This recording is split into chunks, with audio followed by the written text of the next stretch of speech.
大家好，歡迎大家嚟到香港學界運動升學資訊，我係 Energy。我喺運動業界教學超過20年，教過好多唔同嘅學校啊、團體啊同埋機構啊，親手教過500位以上學生，培育過過百位教練，接觸過超過5萬個家庭。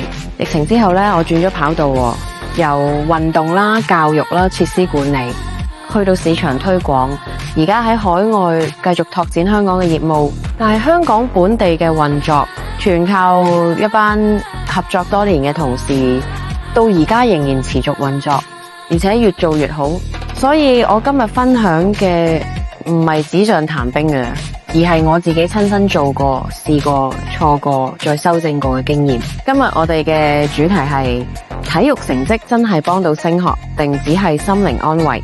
點解好多學生拎過獎，但係升學完全冇用？點解我會講呢個題目？因為我呢20年聽過最多次家長講嘅一句說話就係，我個仔攞過好多獎噶，但係點解升學好似完全冇用呢？呢一句說話本身唔錯，錯嘅係冇人幫家長解釋清楚，獎其實分好多種。第一個原因，好現實，學校根本睇唔到你攞嘅獎。好多家長會以為有證書學校一定會睇，但係實際情況係學校會先睇3樣嘢啫，咪邊個主辦，係有冇公開平台啊，有冇過往學界升學記錄，坊間有啲比賽你交條 video 啊，甚至交錢就有證書。你估小學、中學甚至大學嘅老師真係唔知道呢啲分別，佢哋其實一眼就分得出。第二個原因係最多家長忽略嘅，升學從來唔係睇一次性爆發，而係睇延續性。我成日問家長一條問題，如果你小朋友而家拎呢個獎，3年後佢仲可唔可以喺同一個項目入圍？譬如幼稚園拎過田徑第3名，聽落好威，但係你一定要再問啦。小學4年級丙組第一次落場，佢實際會要跑到幾多秒啊？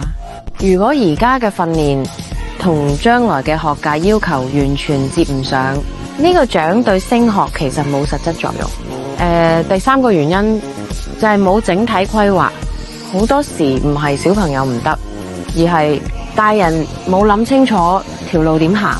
一定要睇返其實你揀嘅體育會有冇能力幫你做2-3年規劃，定係只係跟住比賽走。如果小朋友喺小學前已經接受緊有系統、有節奏嘅訓練，其實係一個好大優勢。我諗特別補充一樣嘢好重要啊，參加比賽咧，從來都唔係白費。就算個獎對升學未必即刻有用，其小朋友一定有成長，心理成熟咗，抗壓力高咗，知道輸贏，知道準備不足嘅後果。